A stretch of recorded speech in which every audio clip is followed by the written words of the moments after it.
Sorry, Sasha. Is this okay? Yep. Okay. So, good afternoon, everybody.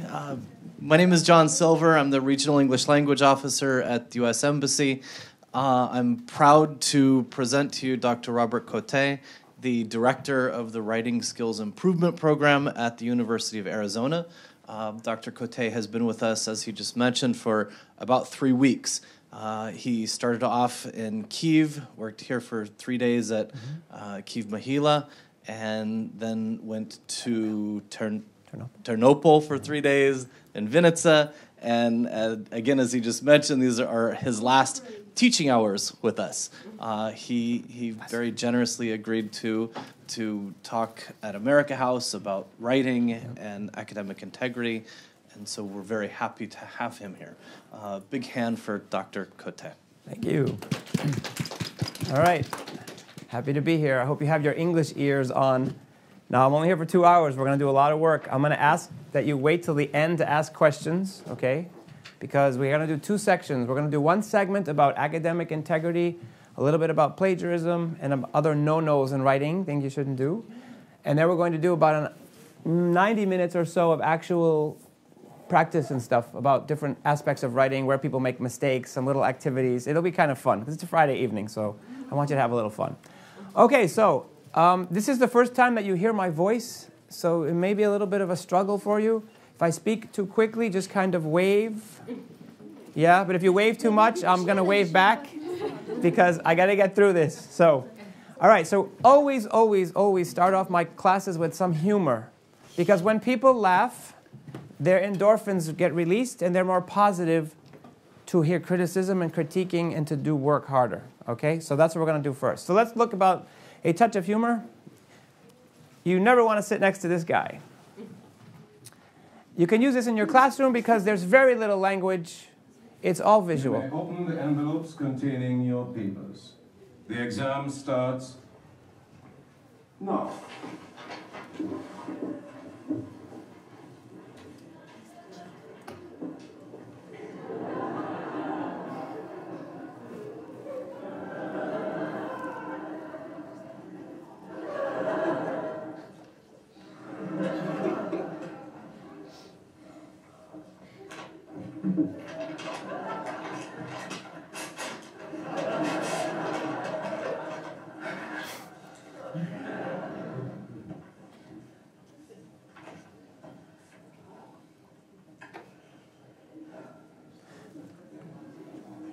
The problem is he studied for trigonometry, and the exam question is calculus.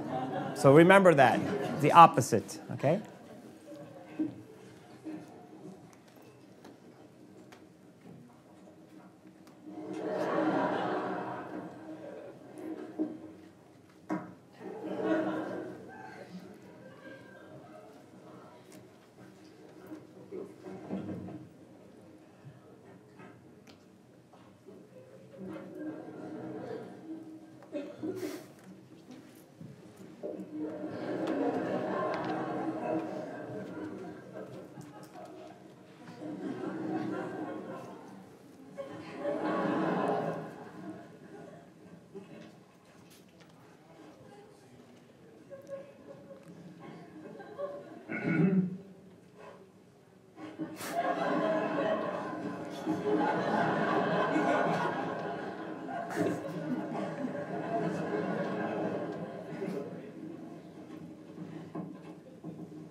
in my class when students behave like this, I simply put a little dot on their paper. I don't make a big scene, I don't make a problem, I just put a dot. A red dot means you get a 0. Don't argue. And I tell them before we start. Because students do stupid things like this. It's almost over. 2 minutes, ladies and gentlemen. Listen. At the end, with those who answer the green calculus papers, please put them in the green box. And those who answer the white trigonometry papers, please put them in the white box.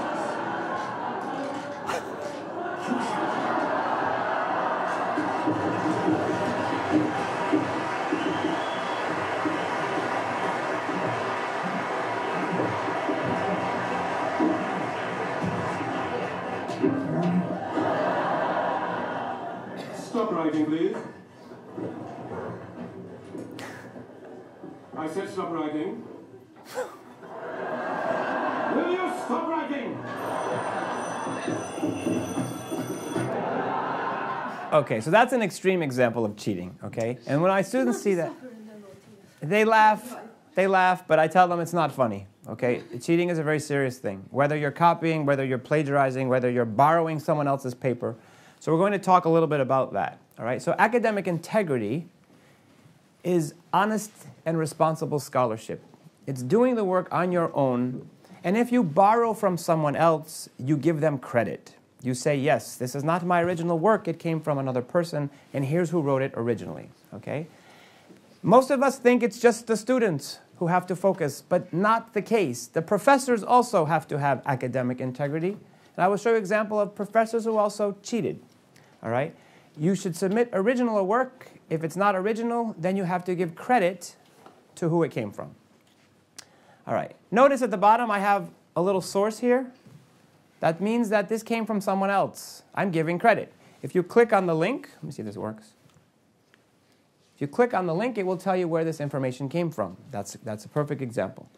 All right, so don't worry about that. If you follow these 5 steps, then you will be following academic integrity, okay? Creating, expressing your own ideas in coursework. Acknowledging all sources, and how do we acknowledge? By citing. We have to cite. You can paraphrase, you can direct quote, you can short quote, you can long quote, as long as you say where it came from, okay? Completing assignments independently, that means you do the work, not anybody else, not your brother, not your cousin, not your wife, okay? Or if you do collaborate, you say where it came from, who helped you. That's a co-author, all right? Accurately reporting results when conducting research. This is a big issue right now in the United States. We have an opioid addiction going on because pharmaceutical companies did not tell us the truth about how addictive the painkillers were. Now we have many people addicted to pain medication. They were not honest about the results. And the last one, like you saw Mr. Bean, honesty during examinations. So if you see an exam before it's administered, that's cheating. If someone gives you the exam from last year and say, well, these are the questions, that's cheating. Okay, if you steal the exam, it's cheating. You cannot do it, all right? So why do people plagiarize? Why do people copy other people's work? Can you give me some reasons, some ideas? Publish or perish. Publish or perish. Ah, they feel pressure from above. If you don't get 4 publications this year, you're fired. Okay, anything else? Students, why do students cheat and plagiarize? So they don't have enough knowledge. Because they don't have enough knowledge about a topic. That's a good one. What else? They don't want to learn it as well. They don't want to learn in the first place. They're lazy. Oh, I have to go to school for what? I tell my students, if you don't want to be here, then don't come here. Your parents pay a lot of money. Go in the military, then come back. Grow up a little bit, okay? So these are some big reasons here. The work is too hard is one. This is mostly for students. People do not believe they are authority on the subject. So many of my graduate students say, but I don't have anything important to say. I have to cite. Yes, you have to cite the authors, but they don't cite. They just say, oh, this research, that research. This is not your work. I need to know where it came from, okay? People cannot write well enough in the target language.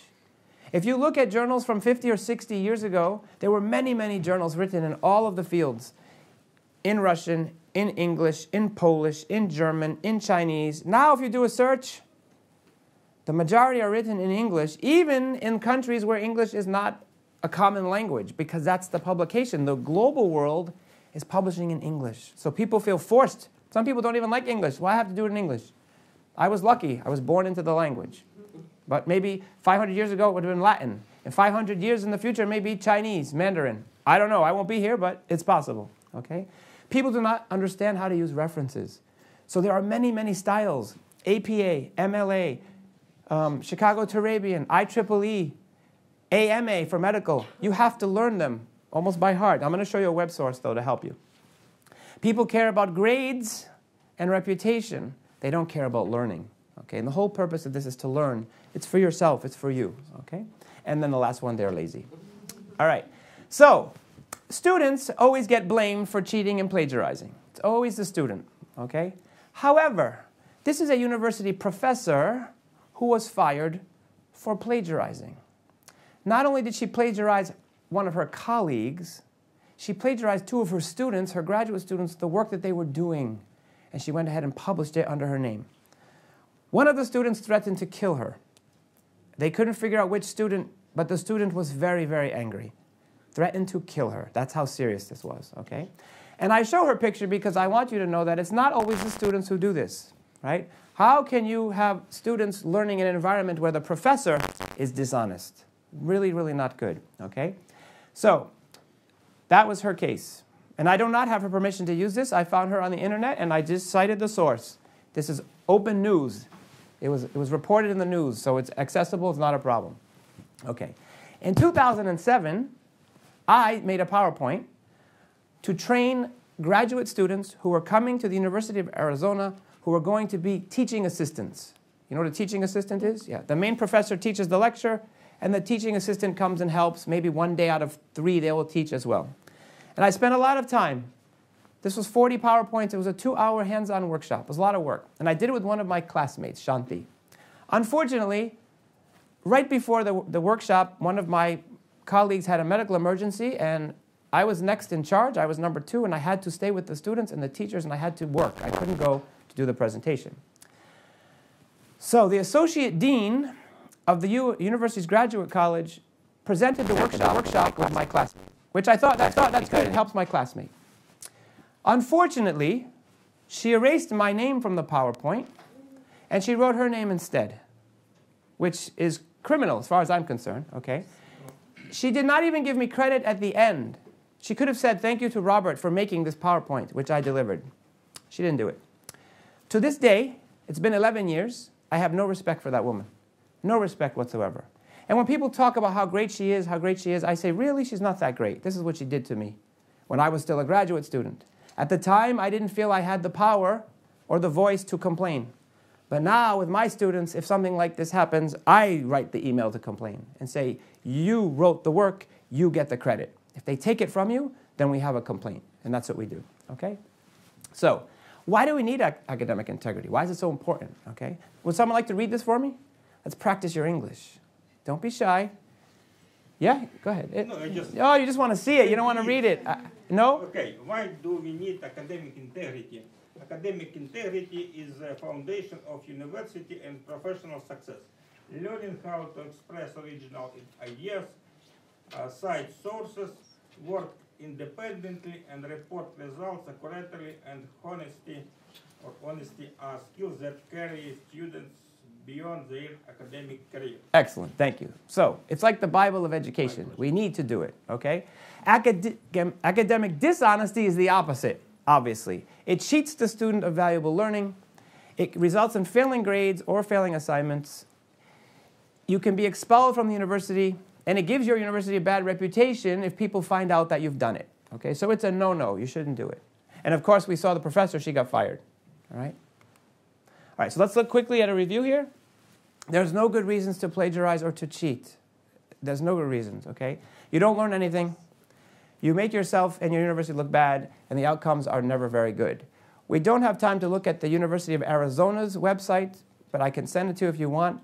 We actually have about 40 or 50 pages of rules and regulations regarding when people cheat, when people plagiarize. It's a very big deal. And as a student or professor, you can be held accountable. And you may have to go to an actual trial, a trial of your peers, professors and students who don't know you. And you have to explain your case. Why did you cheat? Why did you plagiarize? And if they find you guilty, bye-bye, you're done, okay? So it's really serious. We have an actual code of conduct that students have to sign, and professors as well. Because if you're a professor and the student cheats in your class and you don't do anything about it, you are also guilty. Even though you didn't cheat, but you let it go. You look the other way, we say, okay? It's not allowed, all right? And I give examples like, would you want a pilot, you know, the airplane pilot, who cheated on his exam? I hope not. Or a doctor, a cardiologist who cheated? A surgeon, imagine? No way. So think of it. Tell your students, yes, you just teach history, philosophy, theology, language. What if you taught medicine? What if you were a pilot? Poli-sci is you? All right. So politicians. Let's not go there. Okay. Don't be a Mr. Bean. Okay? How are we doing? I want you to read that.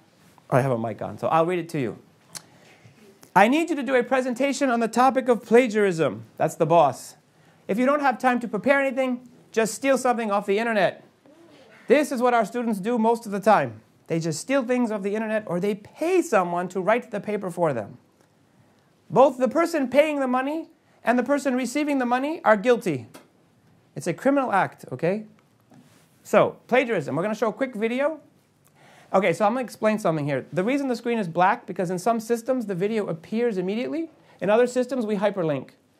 So, no, can you back up? That should hyperlink right there, hyperlink. Okay. This is so it's compatible to all systems, I think. No? How's the English so far? Were you doing okay? Yeah. You understand? Yeah. All right. Okay, all right. Thank you. All right. And if not, later on, I'll give you my card, and you can email me and ask questions, or I can send this to you. If not, we'll just move on. Oh, okay. This happens all the time. About presentations, when I was in Poland in university, they said that it doesn't allow to take pictures of presentation of someone. No, you can ask for permission. If you ask for permission, you can. You can't record someone. Okay, go ahead. Yeah, that's fine. I'll finish it. Plagiarism, a la schmuck. Johnny Theater just loves life under the bright lights. Well, that means I like it on stage. And yeah, okay, Johnny Theater is just his stage name. He changed it a few years back from Joe Actor. Johnny is in awe of playwrights who can we have captions? Closed caption? Plato.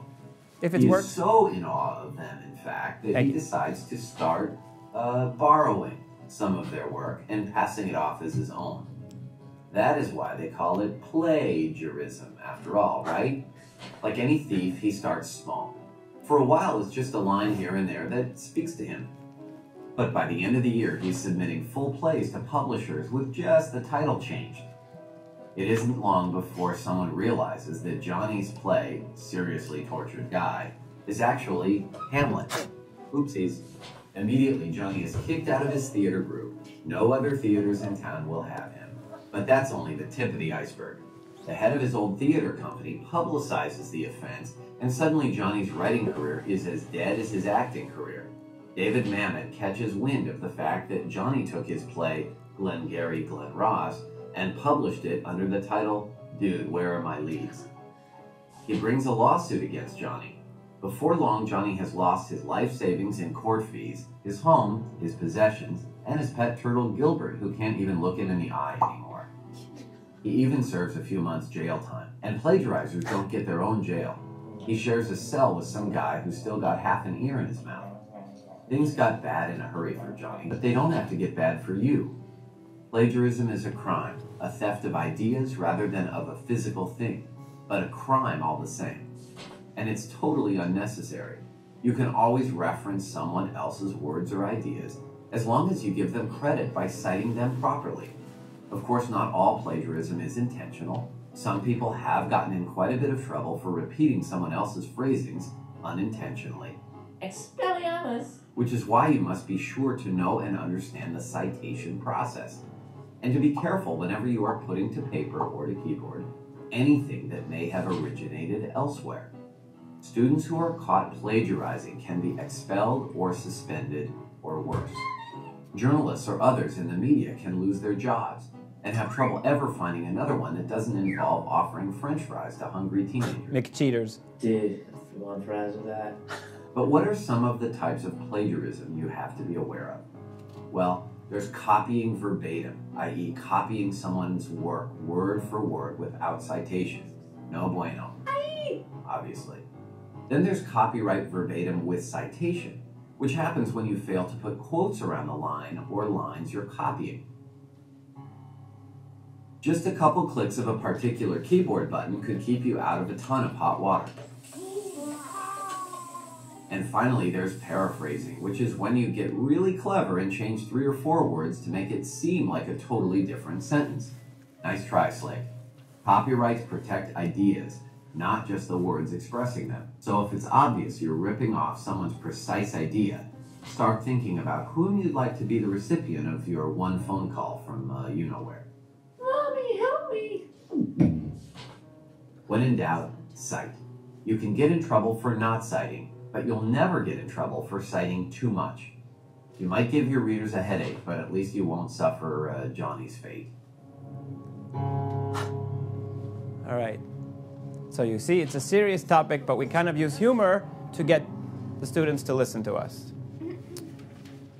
Okay. Good. All right, back to my PowerPoint.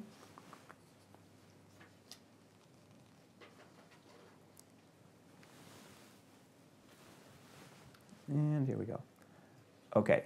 So, according to online Webster, Merriam-Webster's online dictionary, all right, to pass off and steal others' ideas or intellectual property or words is plagiarism. Okay. To use another's production.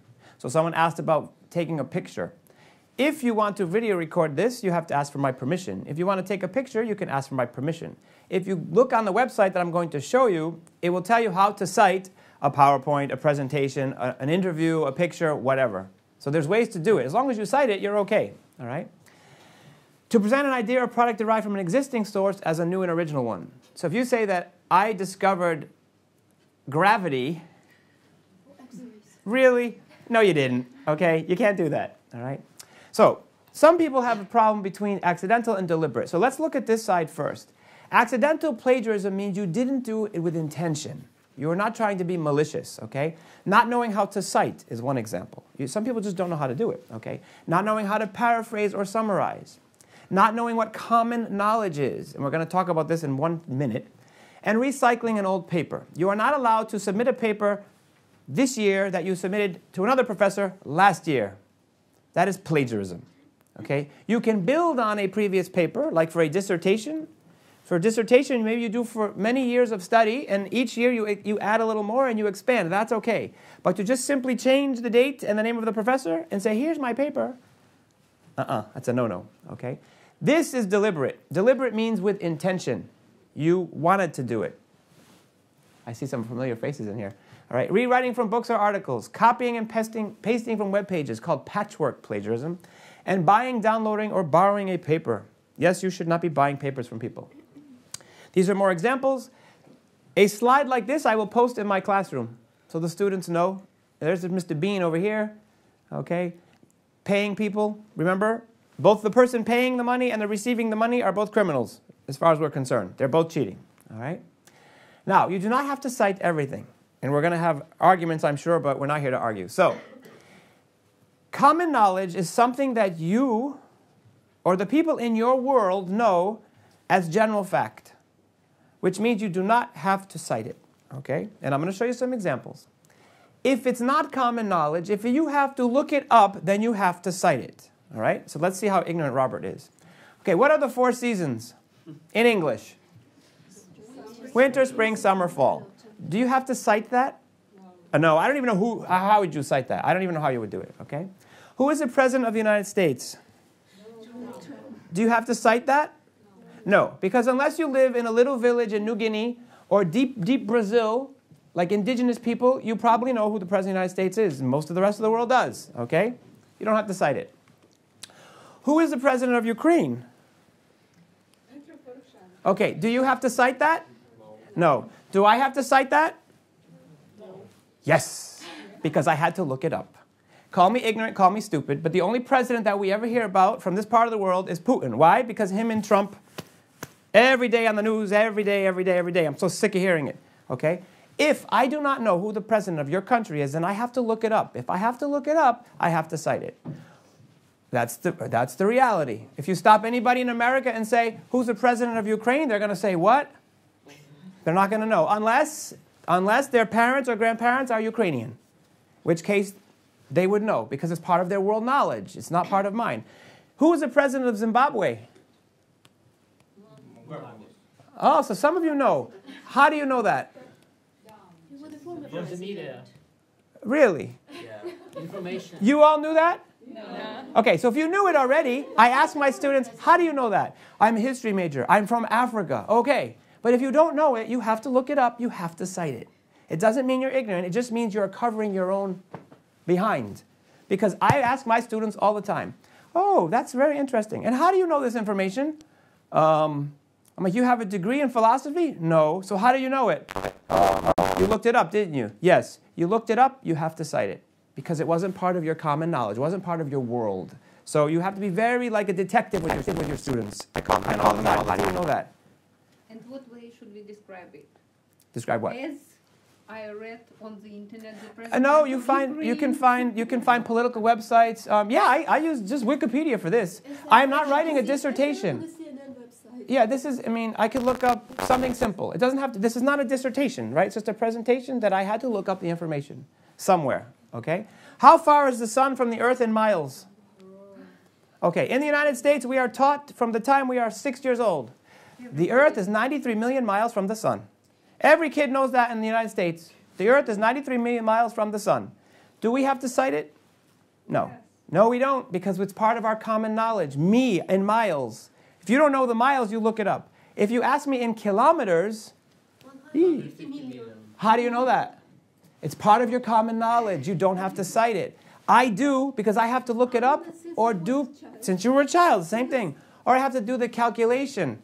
Let's see, it's 0.6, so it's 1.4. I have to calculate, right? Yes? But this is a cultural difference. It has nothing to do with culture. It has to do with what you know as common knowledge. If you know it as part of your world, you don't cite it. If you don't know it, you have to cite it. That's as simple as that. I knew we were going to argue, but that's the fact. If you know it as part of your world, you don't cite it. But knowledge you have to cite becomes a common knowledge. But it depends on you and your world. And we're going to do another example, so you'll see. Hold on. Approximate population of Ukraine. Nobody knows now.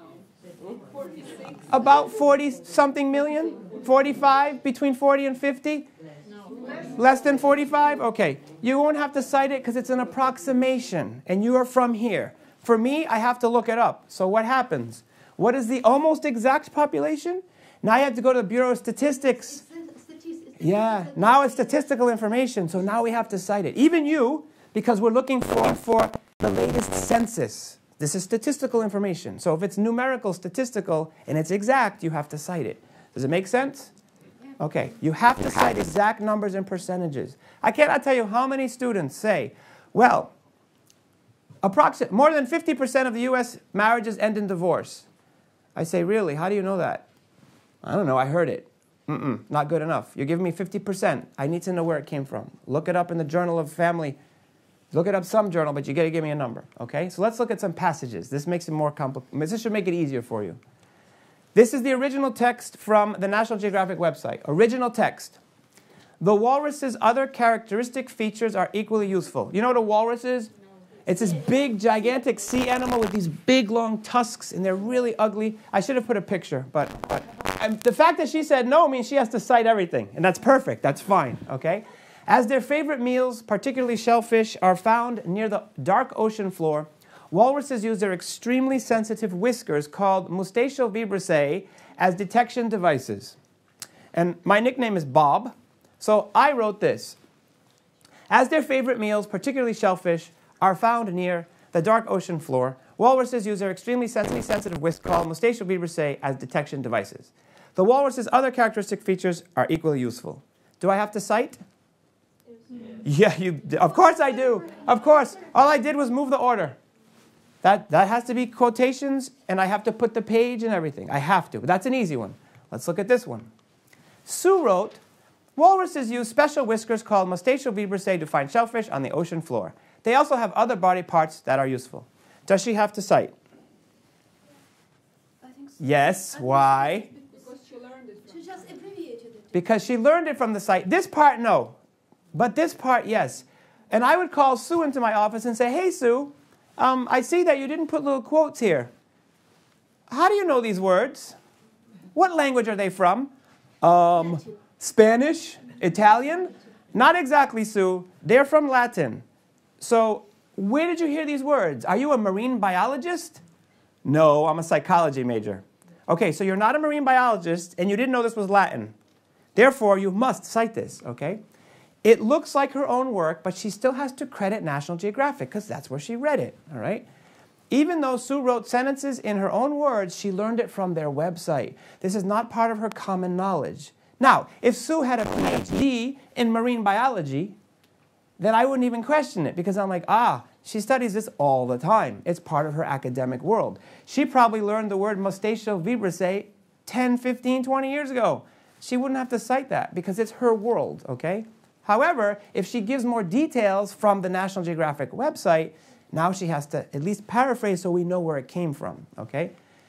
It says she must cite, even though it's a paraphrase, because this is not common knowledge, and unless she's a marine biologist, she did not know the information before she read the website. Okay, so you've got to ask your students, how did you know this? How did you know it? All right, so my advice to you, write as much as you can in your own words, because what you have to say is just as important as the professors and the researchers before you, okay?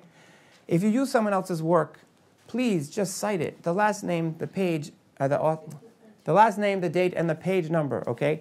If you use APA, the rule is if you paraphrase, you don't have to use the page number, but I tell my students, no, I want you to put the page number, even if you paraphrase, for two reasons. One, I do not want to look in a 300-page book to figure out where this came from. I'm not going to do that. So for the professor, for the reader, you need to tell me where it came from. Also, to protect yourself, because some of my students are still practicing how to cite, how to paraphrase. So if I can find the page, I can look at it and say, good job. You paraphrased correctly. Or, Sue, you really should have used quotations, so we need to fix this. But you didn't do it with intention because you showed me the page number. So it's protecting the author as well, so they don't get in trouble. Okay? Use shorter quotes as opposed to long blocks. Does anyone know the cutoff point for the number of words when you have to use a long quote in APA? How many words? I know more than 3 lines. 40 words or more in APA. Once you hit 40, it's long quote. You change the format, okay? 39 or less, it's little quotes. 40 or more, it's block text, no quotes, all right? This is a website that I have to show you, because if you can send your students to this website, you will save a lot of time and effort, and you won't pull your hair out. See me? I didn't use it enough. So my hair fell out young, okay? It's Purdue University's online writing lab. How many have heard of this before? Only 3 or 4. Can we click on it and show them what it looks like? This is a university in the United States of America called Purdue University. And this is their online writing lab. Owl, you know the animal? Ooh, the owl moves its head, right? Okay. If you just scroll down a little bit, there we go. It gives you the guides to MLA and APA. And if you click on, let's click on APA. You can send your students to this guide. Whoops, whoa, it got really big. APA style, click on right there. Up a little. Yeah? Oh, it doesn't seem to be doing it right. How about research and citation? Click on that. Try that one. Research and citation. It's not bringing you to the full page. I don't know why. How about this one? Click on that. It should be giving us a giant list. Anyway, it works because it's always this. They update this like every day. It shows you how to cite anything in APA or MLA. Anything. A website, a presentation, an unpublished dissertation, papers from a presentation. Send your students there, okay? And let them try it for themselves, and then you can correct it. You should not have to correct your students' mistakes in APA. It will take hours and hours. We actually charge in my office to do that. We tell students, do the citations yourself, but if you make big mistakes and we have to fix it, we charge $50 US for 1 hour. And if you write a 200-page dissertation, do you know how many hours that's going to take? We've had students pay several $1,000s because they said, I have to leave the country in 2 weeks to go to my job in Saudi Arabia. I need you to do this. Okay, you're going to have to pay for it because you didn't learn when you were in class because they wanted the easy way out. All right, if you are not sure how to cite, ask someone for help. Okay, we've created writing groups at our university.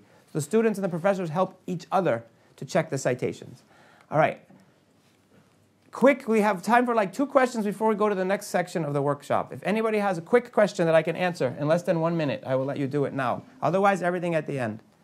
Good. Can we make a photo of you? Yeah. The question was, can we make a photo? Yes, you may. You may take a photo. All right, let's go to the second one, the longer one. We doing okay? Yeah.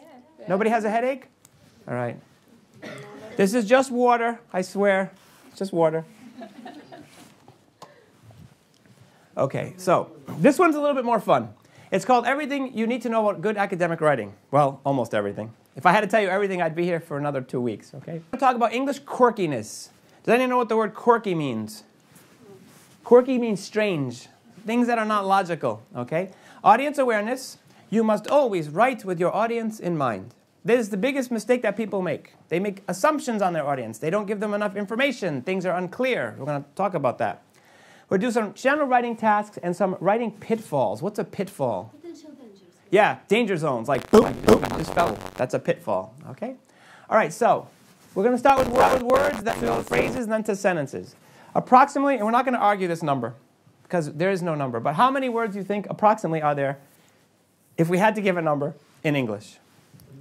Oh, excellent. We say approximately 1 million. We have no way of knowing. Just think in the United States, we have 50 states, and every state has a city and a town and a county. And all of those words have become part of the English language. Even though originally, Massachusetts, Illinois, Oklahoma, what kind of names were these? Native American names. Native American names, but now they're part of English. Or Los Angeles, San Francisco, San Diego, El Paso were from Spanish. Those are American cities now. And unless you speak Spanish, you don't say Los Angeles or El Paso. You say Los Angeles, El Paso. We anglicize them, right? So we don't even know. I do this to show my students kind of like something to boost their confidence. I say, all right, I know you guys learning English have 1 million words or more. And they're like, yeah, we hate English, right? Number of words of Shakespeare. More or less than 1 million. More or less than 1 million. Yeah, better be less, I hope. Why would it? Approximately 30,000. And that's a lot for a writer, but 500 years ago. So why would he have so many fewer words than we have today? What's one reason? The language has developed tremendously. I mean, look around the room. We have projectors, screens, electricity, you know, windows with glass panes. None of these things existed. All right, and this is what the students... And plus we have all the areas the fields have developed. Science, aviation, technology, right? The number of words that an English-speaking, university-educated person uses. More or less than Shakespeare? Yeah, less than Shakespeare. Only 17,000. We know about 20,000, but we don't use them actively. So when my students come to me and complain and say, sir, we can't deal with English anymore, I say, look, you have 1 million to choose. You only need to use 17,000. That's 1.7%. Just focus on the small number. You'll be fine, right? How many people here like English? Besides me? Yeah, see? It's never too popular. All right. So why does it cause so much trouble? Why is it such a problematic language? I speak, well, kind of. I have an accent from New England, which is near between Boston and New York, and so I don't have exactly standard speech, but modern English, or like TV news English, okay? If you would do an analysis, the history of the language, how many root languages do you think you could find? Like how many words can you trace back? 5, from 5 mother languages, from 8, from 10? From Latin, 30. Ooh, keep going. Approximately 100, okay? Even words like alcohol. Where does alcohol come from? Arabic. Can you imagine? When I tell my students, you know, guys, I know you're all Muslim, but you know alcohol is an Arabic. Yes, sir, we know alcohol is an Arabic word, but you use it in America as an English word. We stole it from them, right? Can anyone read that? Say, sound it out loud. Try it. Okay. Yeah. Whoa, whoa, whoa, whoa. It's a clicker. Be careful of this word. Sometimes people say not very nice things, okay? English is not a phonetic language, and this is not real phonetics. It's just kind of to give you an idea. What does that mean? The words that we write, the letters we use, do not always match the sounds that we make. So it makes it very difficult for people. So if you learn a language like Haitian Creole from Haiti or Hawaiian, purely phonetic, you just say the letter like you see it. And then if you read it out loud, someone who speaks Haitian Creole or who speaks Hawaiian is like, wow, you're awesome. I understood everything. You don't know what you said, but it came out clear. English, completely opposite. So we're going to look at a little video, and I can say English is crazy because it's my language. So I'm not making fun. I'm making fun of my own language, right? And we'll use quotes on this one, captions. He speaks faster than me. Sorry. He does. Closed caption. English is crazy. In what other language do you recite at a play but play at a recital? Or ship by truck but send cargo by ship? We have noses that run and feet that smell, and though writers write, hammers definitely don't ham. You fill in a form by filling it out, and your alarm goes off by going on. And why is it that a slim chance and a fat chance are the same thing, but a wise man and a wise guy are opposites? But this is where it gets even more confusing. If you speak of a box, then the plural is boxes, yet the plural of ox should be oxen, not oxes. Then one is a goose, and two are called geese, yet the plural of moose should never be meese. And I speak of a foot, and you show me your feet, but I give a boot. Would a pair be called beat? And we talk of a brother and also of brethren, but though we say mother, we never say methrin. The masculine pronouns are he, his, and him, but imagine the feminine she, shiz, and shim. And I take it you already know of tough and bow and cough and dough. Beware of herd, a dreadful word that looks like beard and sounds like bird. And dead, it's said like bed, not bead. For goodness sakes, don't call it deed. Watch out for meat and great and threat. They rhyme with sweet and straight and debt. And here is not a match for there, and dear and fear for bear and pear. And then there's dose and rose and lose. Just look them up, and goose and choose. And cork and work and card and ward and font and front and word and sword and do and go and thwart and cart. Come on, I've hardly made a start. A dreadful language? Well, man alive, I learned to talk it when I was 5, but to write it, the more I try, I still haven't learned it at 25. And he's a native speaker. And that's what I tell my students. Just because we're native speakers does not mean we know everything, or all the rules, or all the regulations, or do it correctly, okay? Let me just show you something. I can talk. So back in the 90s, I was visiting Japan on vacation. And I was approached many times during those 2 weeks. Oh, you're American? You'd be a perfect English teacher. What? Well, I'm not a teacher. I'm a meteorologist. I'm a mathematician. Why? Well, you're from America and you speak English. That has no correlation. That doesn't mean I'm a good English teacher, okay? We know the rules, kind of, but we know why, kind of. We just do it naturally. Most international speakers of English know the rules better because they study the rules. We don't pay attention in our English classes. I can tell you that as a student and as an English teacher. Half the students who speak English don't pay attention in English class. They're like, we speak the language. Why are we studying this? We don't care. But you guys have to study the rules. So you actually know the rules better than we do. And I show this to my international students so they have a little more confidence. This is a native speaker. A dreadful language, men alive. I learned to talk when I was 5. But to write it, the more I try, I still haven't learned it at 25. You have to work at your writing. It's a job. In my office, we have all PhDs. We all do English writing all the time. We never, ever send a journal article, a conference abstract, a memo, a newsletter without having one of the other people in the office, sometimes 2, check it, look at it, peer review it, read it, give me some feedback. What do you think? Never. Because if you do that, you'll probably have mistakes in it, okay? So we're going to have a little fun now with the writing. So as a writer, who are your audiences? Who do you write for? Other academics, so your colleagues or co-workers. Who else? From the same field. People in the field. Who else? The general public. The general public. Who else? Nobody has students here? Oh, yeah. Okay, our students read our work. Manuals for students. Okay, so the students read. And who else? Supervisors, people above you and below you and on the side of you, right? Superiors, subordinates, and equals. And one more person you're forgetting. Yourself. You are your own audience. Always, always, always, okay? This is a big one. So one of the things that we teach students to do is self-edit, to look at their own work as if they were another person. How do we do that? We tell them after they write something to walk away for a day. Give yourself 24 hours. Do not look at it again. When you come back, get your phone, press record, and read it out loud. Play it back and listen, and see how you sound.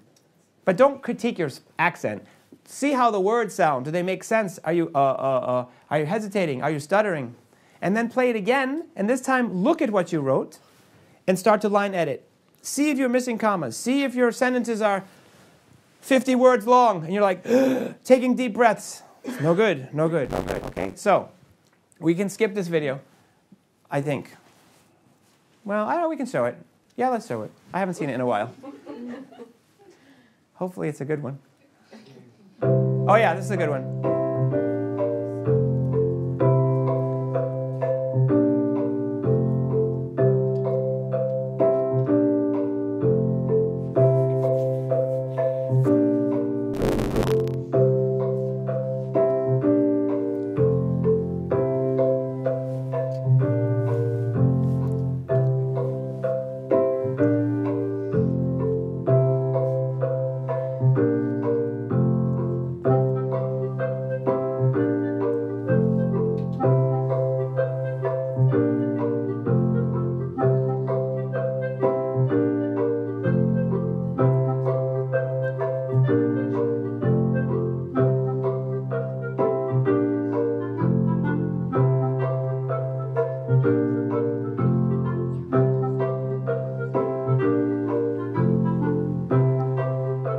Common knowledge, background, common knowledge. They lived it.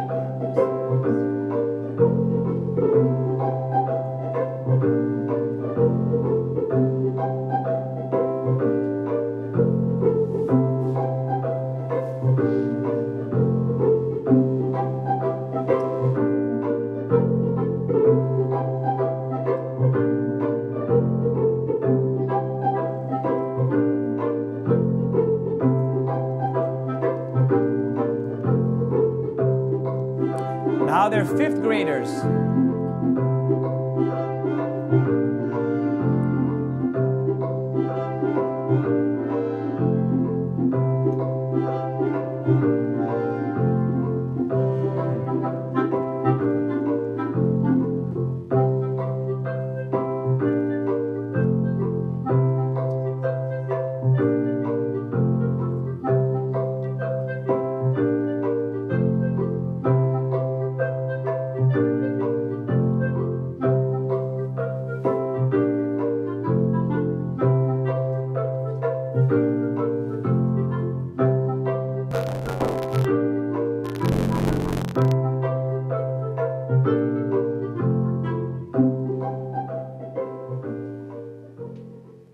Okay, so the whole idea is you can have one topic, but many audiences.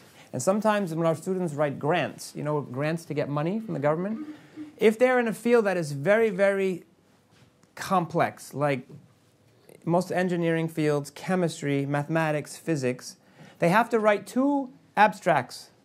2. One of them written in all of the specific vocabulary of the field, because the person who's going to decide about giving them the money is the chair of the committee, and they will have a degree in physics, mathematics, chemistry. They will understand. But they are not the only person to help decide.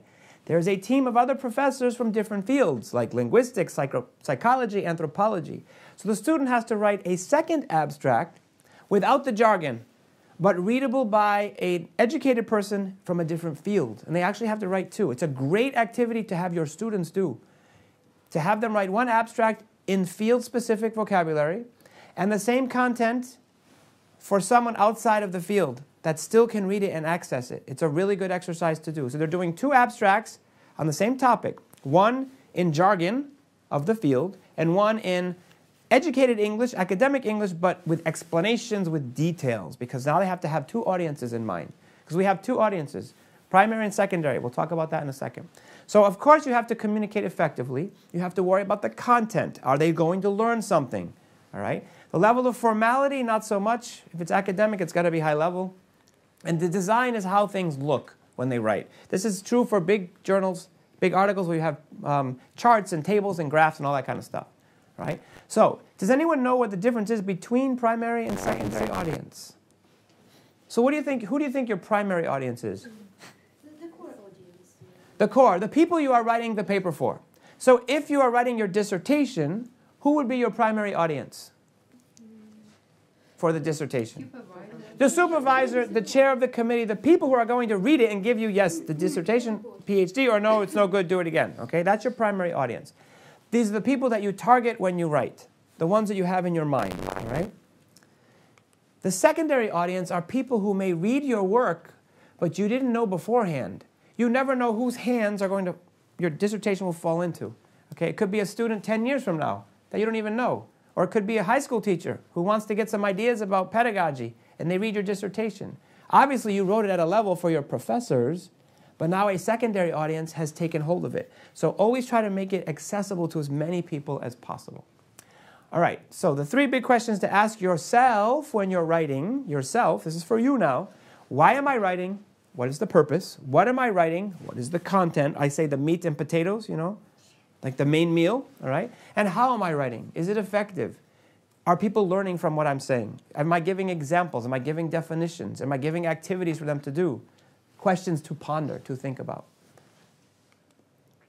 All right, so level of formality, we don't have to worry about too much. I assume that most of the people you write for have a high level of education, okay? If you are writing an article for a journal that is focused on theory, then you can be more complex. If you're writing an article for people who are more practical, like classroom teachers, you need to bring it down to their level so that they can use it in the classroom. They don't need all the theory. They need the applied, the practical, okay? When you make charts, tables, there's a problem that most people have. Let's say you make a chart or a graph, and you show me the chart, and then what do people usually do right underneath the chart? Caption. Oh, captions, like, yeah, and then underneath that, like a title would be the caption, okay? What do people do in text when you're reading a book? You see a chart or a table, and then what are the next few paragraphs? They explain the whole thing. You just showed me. I just saw it. I'm not stupid. Why are you explaining this to me? What you need to do is, let's imagine this is the chart. This is the chart, right? My hand. All of this stuff I can see. It's very clear to me. Don't explain it. But this part here is an outlier. This little mark on the graph is unusual. That's what you need to focus on. Because the chart explains itself, self-explanatory. I want you to talk about what is unusual or unexpected. What doesn't make sense in the chart? Otherwise, then don't show me the chart. If you want to explain everything, fine, but don't give me a chart. Don't do both because it's redundant. Redundant means it's the same thing again and again. Okay. This one at the bottom here, you must know the style that you're writing, and you must know it like the back of your hand. Okay. That's why I showed you the online writing lab, the OWL. Because you can find APA and MLA. Who uses IEEE? Anybody for engineering? Okay, if you need to have engineering guidelines, let me know. Send me an email. Remember, before you leave, I'll give you the card. I can send you the online free book that is for engineers. Because APA and MLA and even AMA and Chicago Turabian, they print textbooks every year, but they're very expensive. And they change like 2 or 3 things. So go to OWL, Online Writing Lab, and they will update it for you. It's free. Your students can access it, and you can see the new changes. But for IEEE, it's a specific website. It's also free. This is for your engineering students, all right? And they update it every year as well. And it's about 100 pages long, and it will show you all the rules and regulations. Does anyone write for law? For law, we use Blue Book in the States, and I met a professor here in Cave the first week who was a lawyer, and she said, yes, we also use Blue Book. We're having some trouble. So I sent her a website and said, here's your free resource, okay? If you had to buy these books, it would cost you too much money, all right? It's also important to ask a journal what kind of style they use. Send them an email to the editor. They will respond, okay?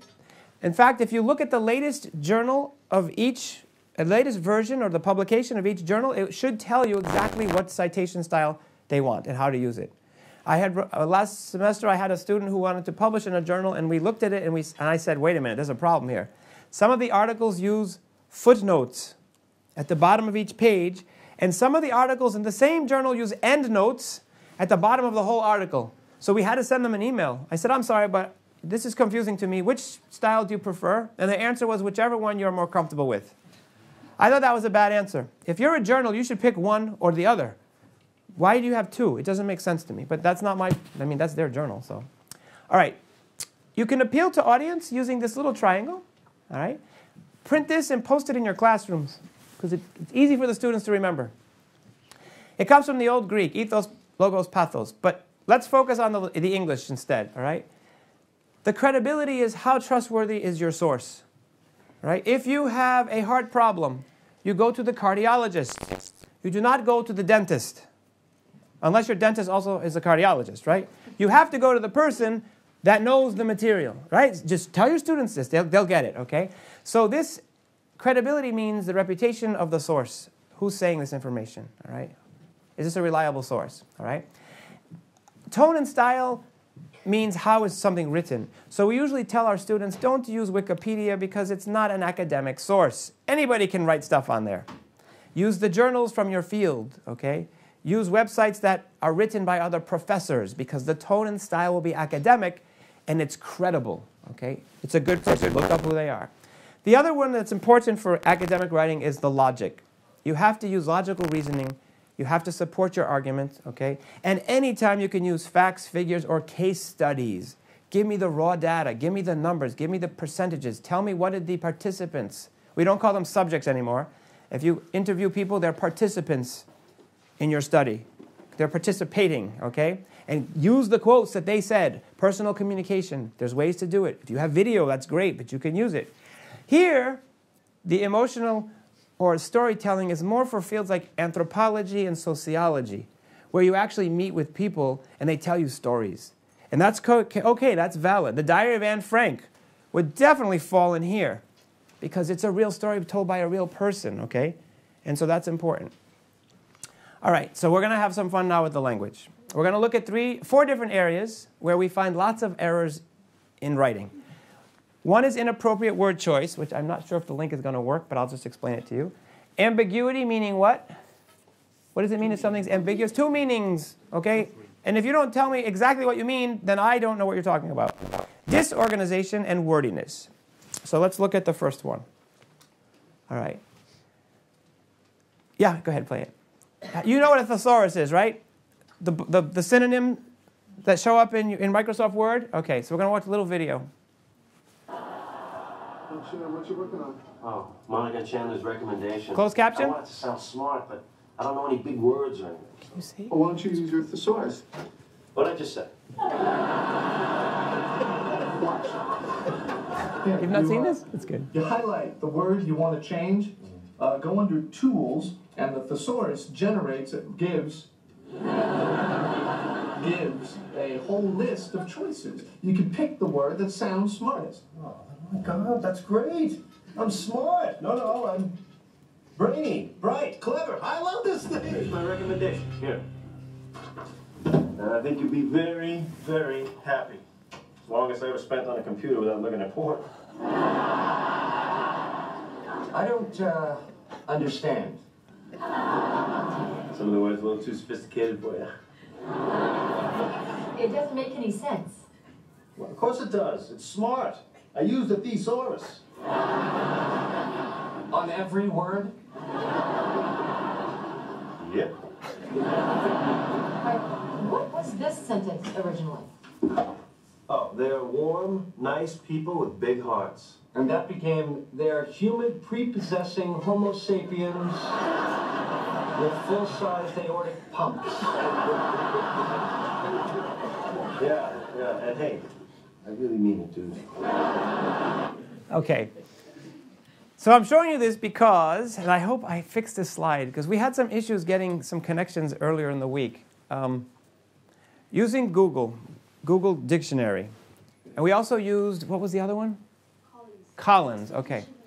All right, we'll see if it works, all right? So, I had a student who was using words, he's from Iran, he's brilliant. He's probably the smartest student I've ever had. And he uses words that I don't understand. I just don't know them. They're not part of my vocabulary. So, every time I read, I have to stop, and I have to look up the word, and then I have to see if it makes sense. And so I said, hey, man, what's going on? And he said, well, maybe it's British English.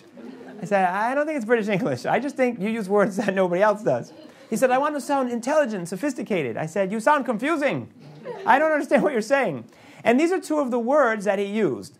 And I admit I hadn't seen them before. They're not part of my world.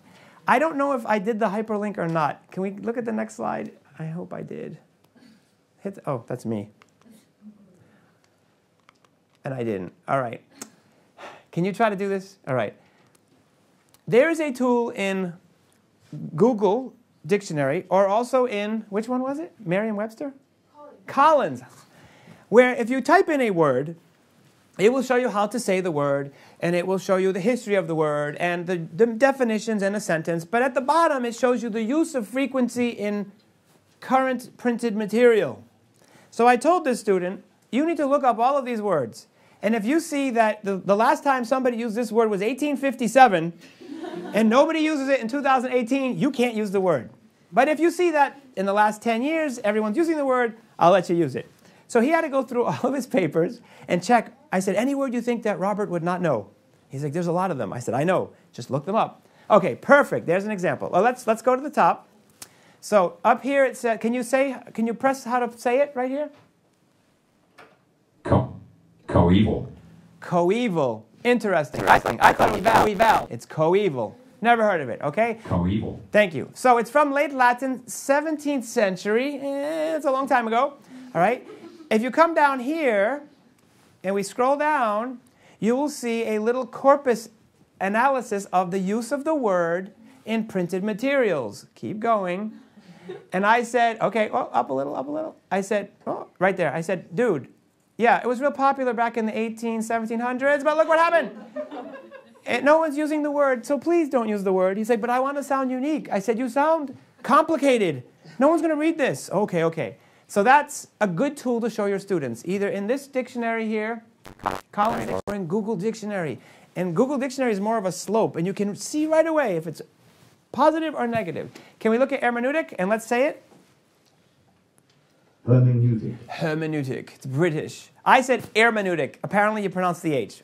So I was schooled, we say. Keep going. Hermeneutic. Oh, that's more American. Thank you. Hermeneutic. All right. And let's look at the chart. Well, look at that. He schooled me. Can you see it, John? It is a buzzword in certain fields dealing with literary texts and biblical texts from a long time ago. And it's common in the fields now. I said, man, use it because everybody else is using it in your world. Robert's world, no, but in your world. And that's important. That shows that the word is popular in print, and it's in academia, and it's in text. So have your students do this. If they're using words that no one's using, tell them, no, don't use it. If it's a buzzword, use it, okay? Real simple tool. All right, excellent. Thank you for helping there. I'm glad it worked. All right. And we'll be back in a second. Don't worry, you're going to get to write in a second. All right. So word choice is writing pitfall number 1. All right. One of the problems with students is they use the same word over and over and over and over because they like it. However is a perfect example. I can read a paper and have however 7 or 8 times on one page. Another one is nowadays. Nowadays, nowadays, nowadays. That's all I hear, okay? So I tell them, first I want you to do a word count and just answer it so it stops. A word count will tell you how many words. Is it going to keep playing or what? Just answer it. I'll say hello. Maybe it's your wife. I mean, your husband. All right, so count the words. If you have too many, you need to mix it up, okay? Use a thesaurus to find the synonyms and make a list, right? And then you're going to recycle the words. You're going to alternate. This is a very easy tool for your students to use. So the word, however, has many synonyms. This is my list. You can't use this one.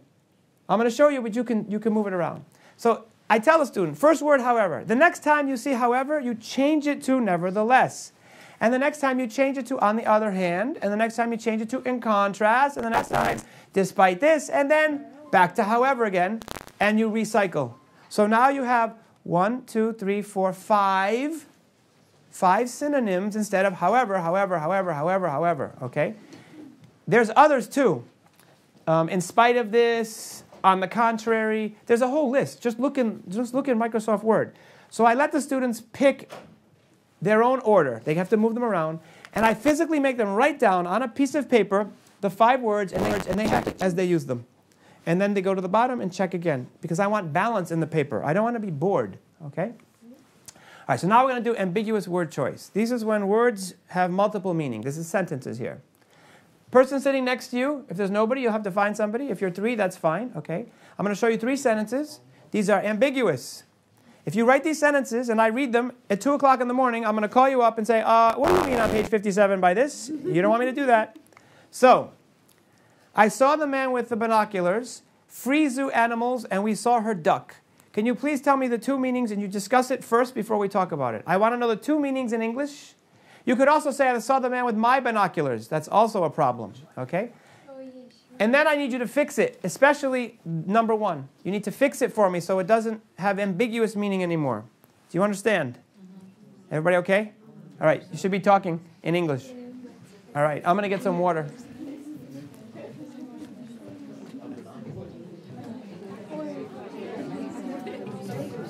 Can I go get water? Okay. Oh, you get some? Okay, thanks. Okay, bye. You're welcome.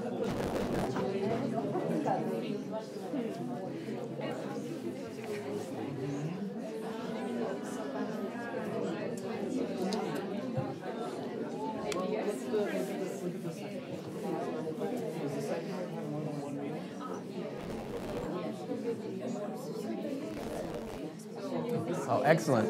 Thank you so much. It's perfect. Oh, I'm dying.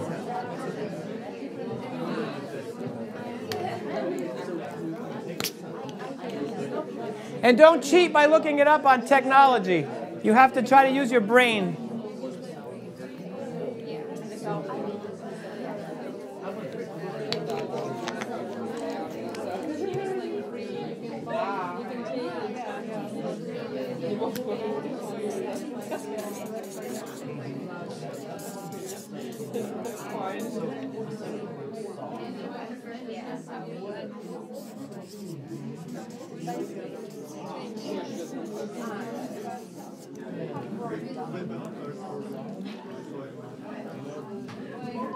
Oh, this is heavy. It's kind of bruising, it's kind of weird, but that might be the second meaning. Yeah. Okay. How about the second sentence? I think that one's maybe a little. So would there be about free. Free. You know. Well, how? I mean, because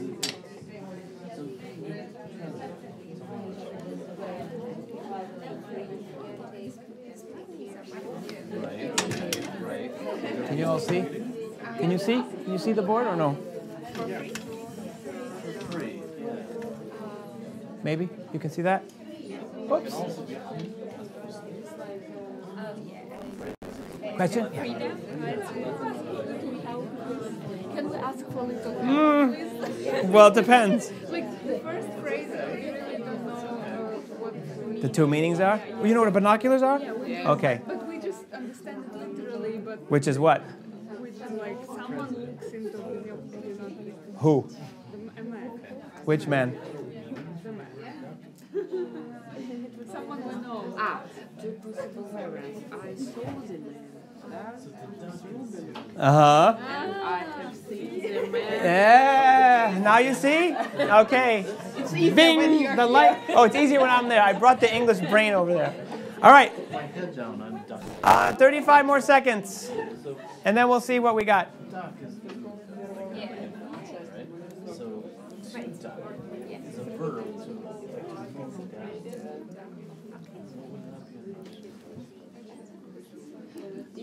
Use a red marker. Good. We got all of them. Well, yeah. Did you help or did she get him? He helped. All right, so Alina's ready to volunteer. Is she ready to volunteer? Yeah. So I tell my students, you have 2 choices. You can either volunteer, and what does that mean? To volunteer. You say, oh, I'll do it. Or you become a victim. And then I pick you. So I say victim or volunteer. So do we have a volunteer for number 1? You going to try it? Because they got it too. It's competition. Do you have another one? You can do number 1. You do number 2. All right, number 1. You want to do it? All right. So what's the situation with number 1? Why is this ambiguous? What's my problem? The first time we concentrated on binoculars, but Okay. then we understood that you can see the man through binoculars. Uh-huh. The first variant, and the second is to see the man who is. With The problem is, where are the binoculars and who has possession of the binoculars? I could say, I saw the man while using the or my binoculars, meaning I have possession, I'm looking through. While cheating through binoculars. Cheating through binoculars? Why am I cheating? Or I saw the man who was using. Now the man has them, and here I have them. That's the difference. So you have to use different words, because I don't know who has the binoculars. All right, number 2, free zoo animals. Now she doesn't want to do it? What do you mean make them free? So when you explain, you can't use the same words there, because you have to give explanation. What is one situation? Let them go. I'm an activist. I'm Greenpeace. I don't believe in zoos. And I'm protesting outside. Free zoo animals. Free zoo animals. Open the cages and let them run away. What's the other meaning? Animals for free. I'm not selling them today. Usually I sell the monkeys. Today, monkeys are free. Lions, giraffes, elephants. What do you got them all? Come in and take them. All right? Next one. This is a hard one because this is idiomatic. What is a duck, first of all? A little bird. What color usually? Gray, yellow, white. Quack, quack, quack, quack. Okay. So this means we saw a female who has a pet duck. That's like the literal meaning. But there's an idiomatic meaning. What does it mean to duck in English? If I yell, duck, what do? You better lower your head because somebody's throwing a brick or there's a bullet flying by. Okay? So that means to lower and protect your head. But I don't know which one because you didn't tell me. So I would have to say, we saw her pet duck. Just put the word pet right here. Quack, quack, quack. Or we saw her duck when the man threw the rock. Ah, okay. She lowered her head. Context, it makes sense. All right. That was the easy one. Now it's going to get hard. And if you're a native speaker or you know these because your kids listen to hip-hop, don't give you the answers. We're going to look at 4 sentences. Not only do you have to tell me what they mean, you tell me if they're positive, neutral, or negative based on what does it mean to be neutral? Neither positive or negative, okay? And in the context, because some of this is culturally embedded, all right? I'm only going to change little things, a verb, a pronoun, or spelling. Are you ready? He has a dog, he is a dog, she is a dog, he is my dog. Figure it out. Yes, but it's now accepted. It's from hip-hop.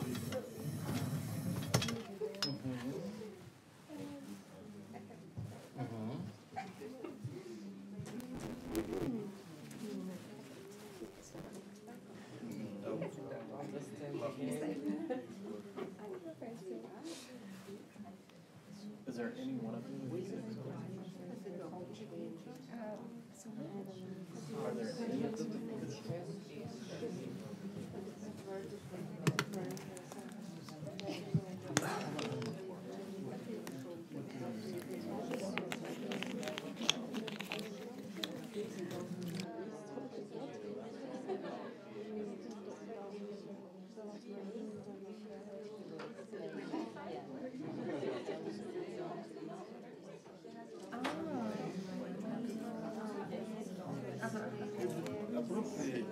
Say he or she on dog. That's the thing. We're not the pet. We're talking about people. Yeah, these are about people. I was the last one down. Yeah. I'll explain in a minute. All right, these are all about people. People. Yeah, we're not talking about your pet. That's the problem. But the first one is about. Nope. Well, yeah, but not this. These are all people. None of them are like animal, right?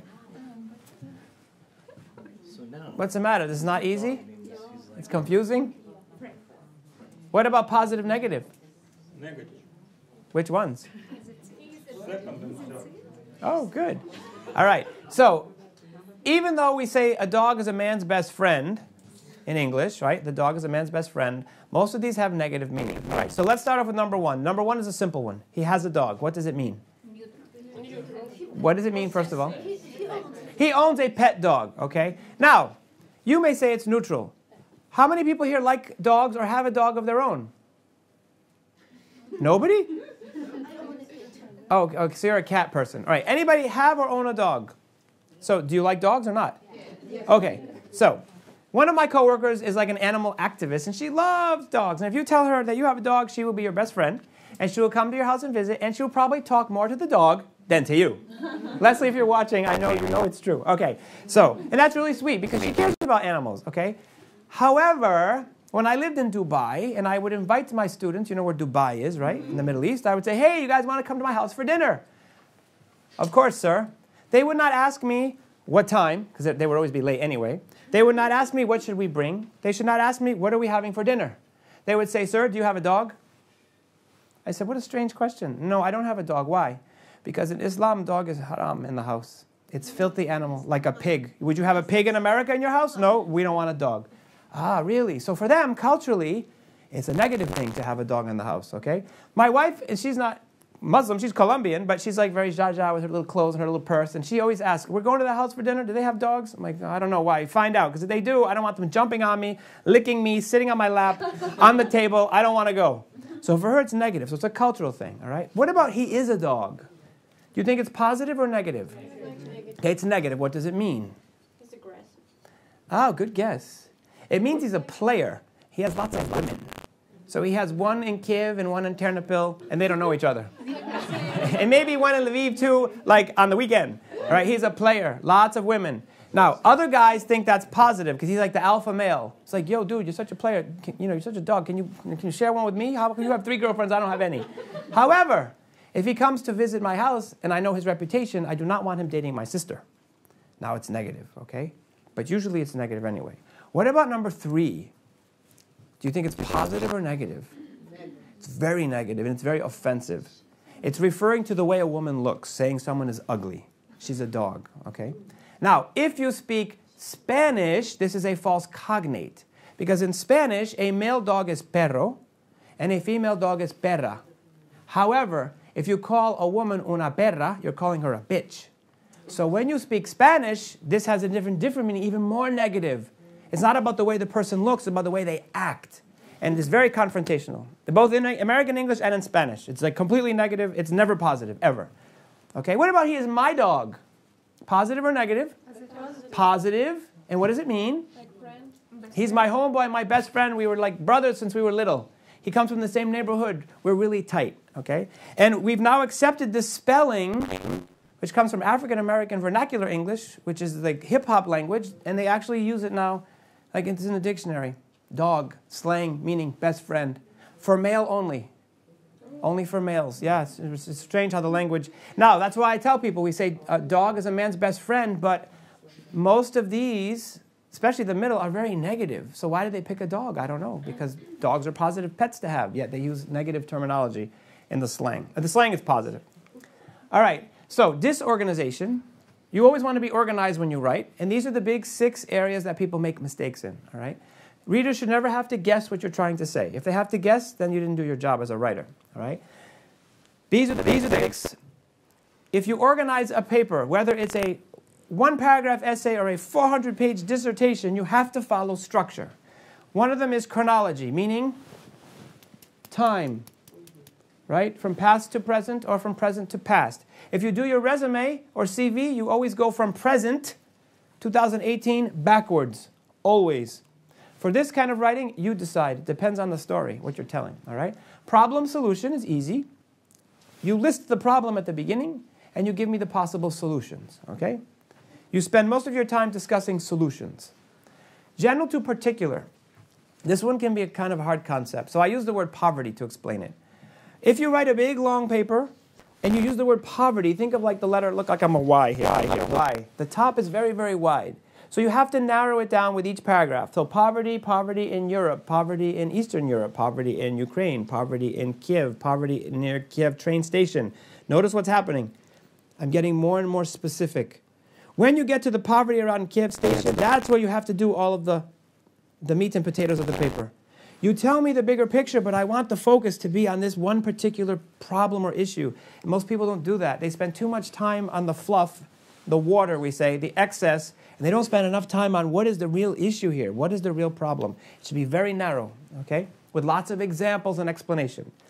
Level of importance, I put a star here. because many times I read a paper, it says, this paper will discuss the 5 most important reasons why Donald Trump won the election. I'm like, oh, interesting paper. And then I read the paper and I see reason 1, reason 2, reason 3. And the paper ends. So I go back to make sure I'm not crazy, and I think the introduction said the 5 reasons why, and I only read 3. So then I have to ask the student, I'm sorry, but did you forget to send me the whole paper? No, it's done. Well, where's the other reasons? Well, 2 of them weren't that important. So I only want to talk about 3. Okay, you can't do that. You have a choice here. You either tell me 5 and explain 5 in what order?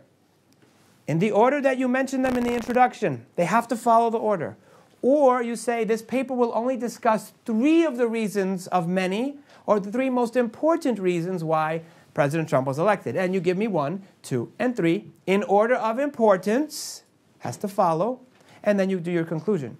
Whenever your students write, I encourage them to do what we call a closed thesis statement. A closed statement means there are 3 reasons for divorce: infidelity, alcoholism, and boredom or violence. I don't know.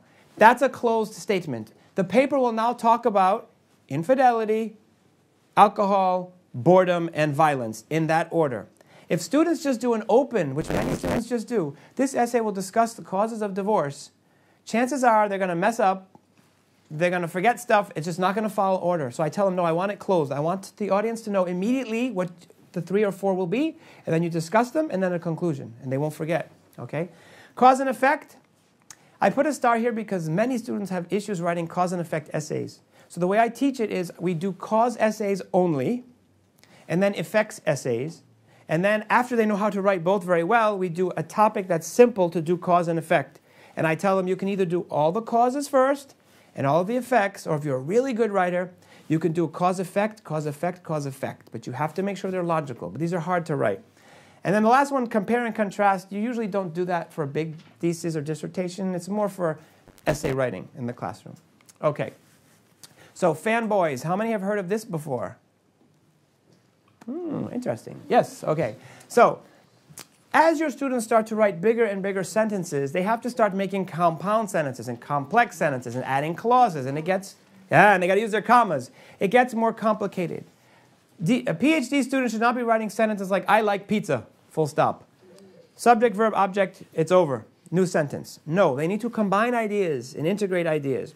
So this is the first rule we teach students, that you have to make compound sentences using 2 subjects, 2 verbs, and one of these little conjunctions. It's spelled fanboys so they don't forget when they take an exam. F is for, A is for and, N is for nor, B is for but, O is for or, Y is for yet, and S is for so. See? Fanboys. And they have meaning. If you give me a for, you better give me a reason. And more information, nor negation, but opposite, or choice or option, yet unexpected opposite, and I'll show you what that means, and so gives me a reason. And I make my students write these all the time until they get them correct.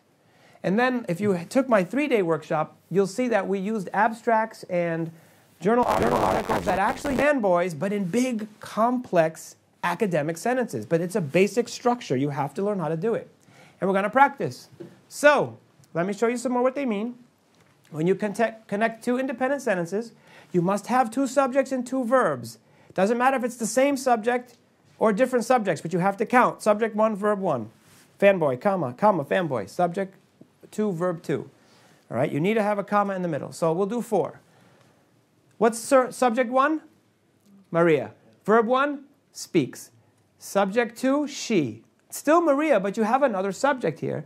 And the verb was born, and you need 4 because it's a reason. Maria speaks Spanish, comma, for she was born in Mexico. Anyone want to read and? Somebody read it for me? Don't be shy, practice. And I live in Tucson. Oh, Tucson, sorry. This is a Native American word. Used to be Chocson. It's from the language where I live. They speak English, Spanish, Tohono O'odham, and Pascua Yaqui. They speak 2 native languages, Spanish and English. So this is a word that we stole and we don't pronounce it correctly. So it's Tucson. The C is silent, right? English is crazy. Perfect example. Tucson. Okay, go ahead. Again? Yeah, go ahead, read it. I live in... Okay, and I work at UA. Okay, and UA, I didn't know until I got here, is the symbol for Ukraine. In my world, it's University of Arizona. People are like, you don't work in Ukraine. I'm like, what are you talking about? University of Arizona. I didn't. Now I see the license plates. I see UA everywhere. All right. So subject 1, verb 1, comma, fanboy. Subject 2, verb 2. It's the same person. Maria and she, I and I, same. Now, nor is complicated because you have a subject, you have a negative helping verb, and a main verb, comma, nor. Oh, wait a minute. Where's my subject? Oh, it's back here.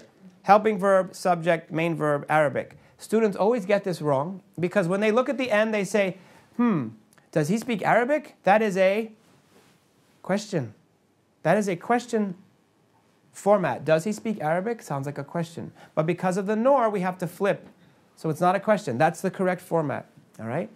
Next one. John doesn't speak Chinese, but Sue does. Opposite. Subject 1, verb 1, subject 2, verb 2. It's a different person now. It's okay. There's your comma and your fanboy. Sue can take you to the airport, comma, or you can call Uber.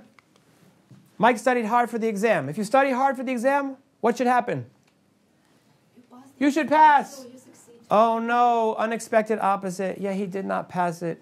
You could put a but there, but yet is a little bit stronger. Yet, it should have happened, but it didn't happen. Why? Maybe he didn't sleep well the night before. So, I don't know why that's green. It's like Christmas. I have explained the rules to you, comma, so now you should understand them. So what I want you to do quickly is to write sentence, just one, just pick any word you want. Usually what we do is each person writes 7 sentences and we go around. But we don't have time because I want you to ask me questions at the end. So I just want you to write one. Just pick one of these words and write a sentence. And you cannot do this. Okay, so I got it. Number 1, teacher. John speaks Ukrainian, comma, for he was born in Lviv. No, you have to have original. You just plagiarize my work. You cannot do that. So I'm going to take that away. If you took a picture, you're cheating. I'm kidding. All right, so I want a sentence, and I'm going to ask for some volunteers. And you have like literally 6 minutes to do this. Yeah, yalla fast. Come on. 1 sentence per word. Make sure you have subject 1, verb 1, comma, fanboy, subject 2, verb 2. You should be able to do this.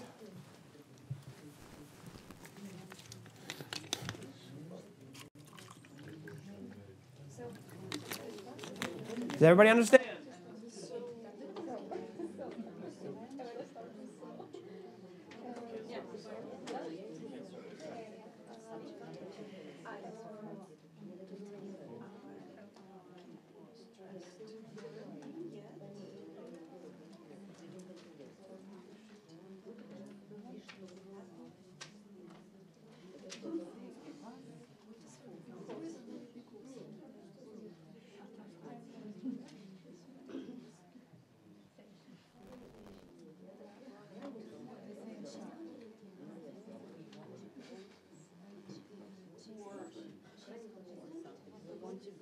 And when you read it back, please read it the way I read it. So for example, Maria speaks Spanish, comma, for she was born in Mexico. I want you to say the comma, okay?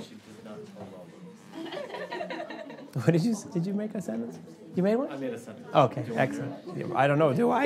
I hear you giggling over here. Alina knew the answer, yet she did not tell us. Oh yeah, unexpected. You should, if you know the answer, tell me. Make sense? Easy enough? Do we have to write a 7 sentences? If you want to. So in the usual workshop, the people write the 7 sentences and then I collect it and I correct them. And let me see, I've had 80 students in the past 3 weeks and I think maybe 2 or 3 got them all correct.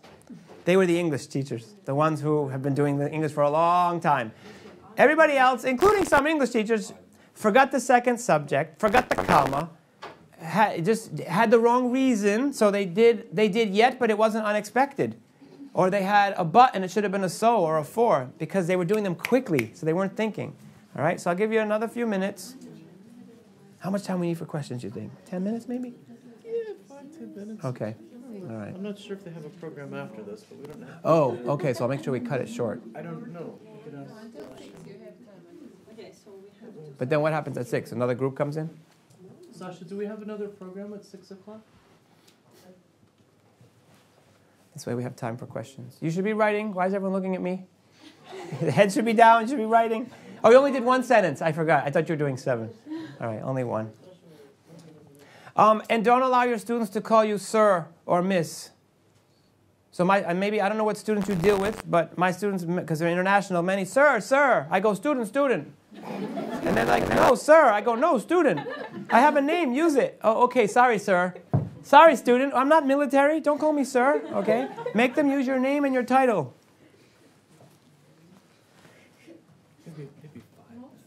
Okay. All right, because I never know, you know. Don't forget, before you leave, I want to pass out the business cards, and if anyone has graduate students or is a graduate student, we have a summer program every year for 3 weeks. You don't have to come to the United States. You can do it from here. You just Skype in or Zoom in or Grooveo. I use Grooveo now because every time I would go to certain countries, which I won't mention, the system will get hacked.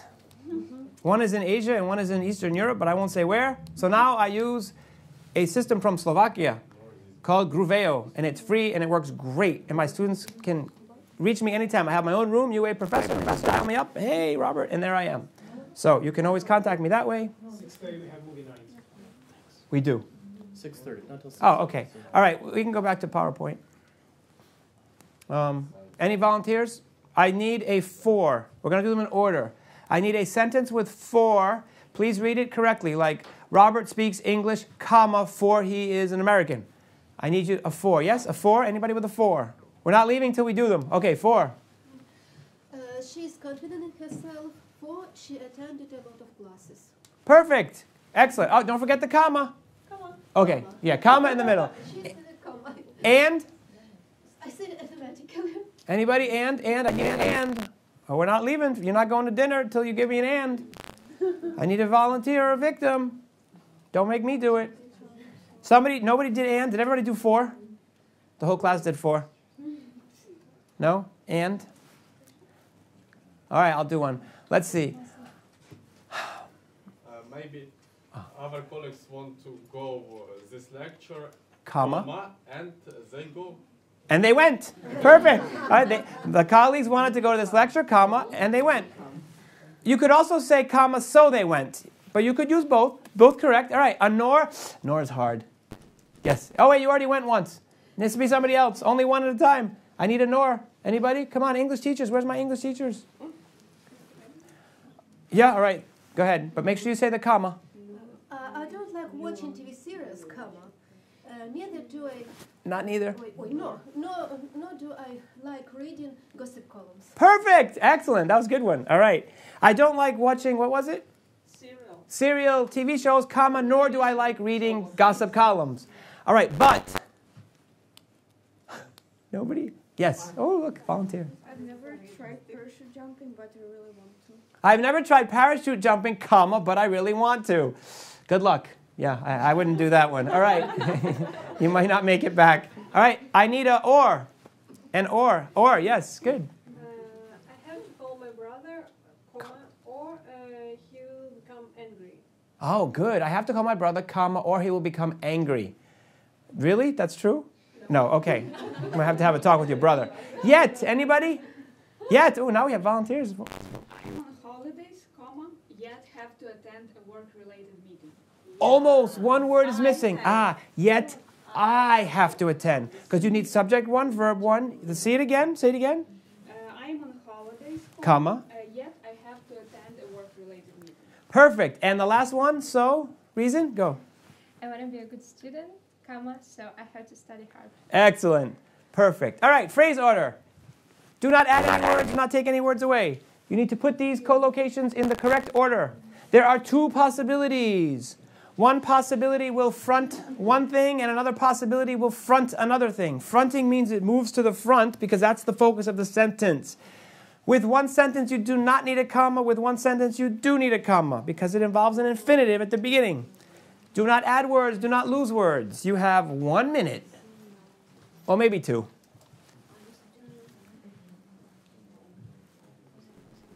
And I do this with my students to check their fluency.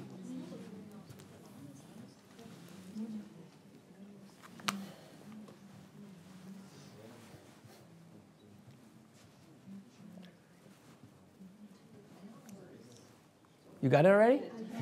Can you write it down, even if it's on the phone, so I can check it? If you wrote it down, because I can check it. If you say it out loud, other people will hear it. Do you have any ideas? No ideas? Yes, you got to write it down though. It has to be written down. Has to be written down. If it's not written down, I can't check it. Even if it's on the phone. Woohoo! Good job. All right. 80 to 90% of the people will do it one way, and 10 to 20% will do it another way. I see one so far. One so far. You don't say it loud? Yeah, keep going. Keep going. Keep going. Keep going. No. Yes. You're starting it. Anybody else? Anybody else? Yes, here. Yes. You got to write it down. You got to write it down. You can't say it because I don't want anybody to hear it. Done? All right. Can I have someone read the one that starts with a small? Anybody? Go ahead. Loud. Together.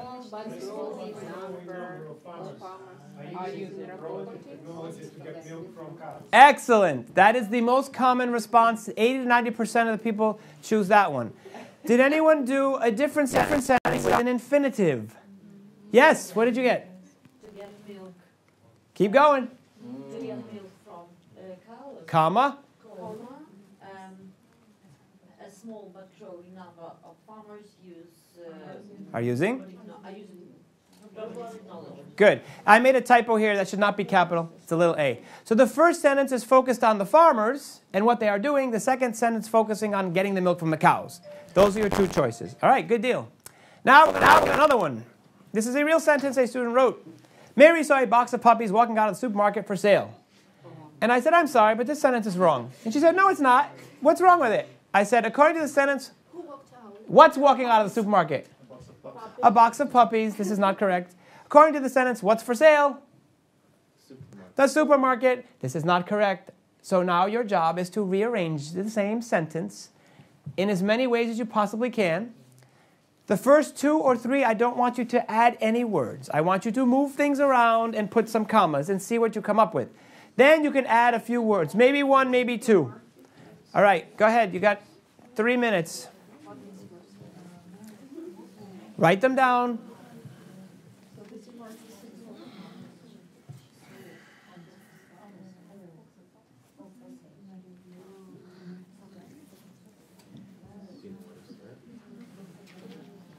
I'll give you a hint. If you want to start off with the word Mary, that would be one way to do it.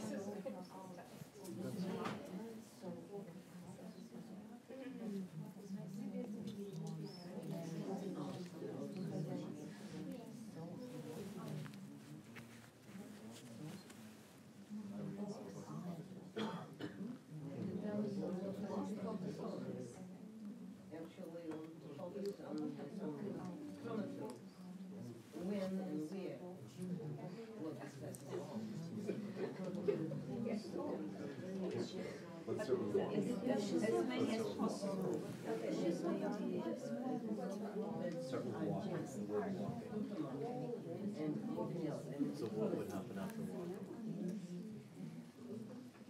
Who was walking? Right? So walking out of the supermarket. Mary saw lots of yeah. That's the only one that I can think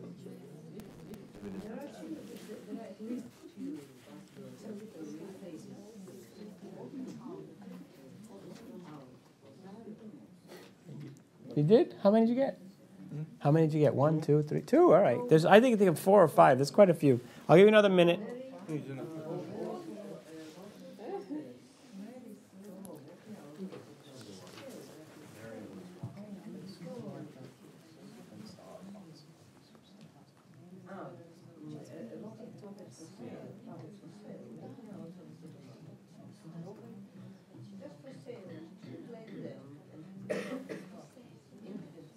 Eight seconds.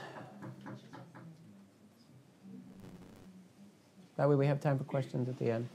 Okay, so here are many options.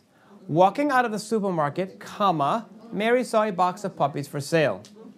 As long as Mary's the one being described as walking, then that's fine, okay? You could also say, while walking out of the supermarket, comma, Mary saw a box of puppies for sale, or Mary saw a box of puppies for sale while walking out of the supermarket. The while helps you, okay? You could also say Mary, comma, walking out of the supermarket, comma, saw a box of puppies for sale. This is a reduction from a longer clause. What two words are missing? What two words can go right here? Well, I already did my while. Here it was. What else? What else? What else besides was? What do I need before the was? There we go. Say it again. Mary, who was walking out of the supermarket, saw a box of puppies for sale. This is a reduction from this, which is more formal. Okay? All right, so that's four. There may be more too, but just to give you an idea. And I do this with students a lot. Just get them to practice with the language and play with it. It's like a game, like a challenge. Okay? All right. This is a big problem we have. When students come to the United States, even the American kids, and they take their freshman composition classes, they have to write for 1 year. They write about, literary works and all this kind of stuff, research. Not me, but most instructors give them a word count, minimum word count. Please write a 600-word essay. Please write a 750-word essay. Please write a 950-word essay. I tell my students, I don't care how many words you use or don't use. You need to tell me the story. Because it's not about the quantity of words. It's about the quality of the writing. So I never give them a word count. I say, because it may take her 300 and him only 200. Why should I give you both 300? It makes no sense. What this has created is a problem. Students will write and use these words because they make sense, and then they realize, oh, I'm 25 words short. So what do? They change because to due to the fact that, and they change although to notwithstanding the fact that, and they change if to in the event that if it should transpire, and they change when to under circumstances in which. And then I hit my head and say, what is this crap? This is too much wordiness. There's no content here. This is just fluff. So when they come to graduate school, we tell them, get rid of all this and do this. Do this all the time.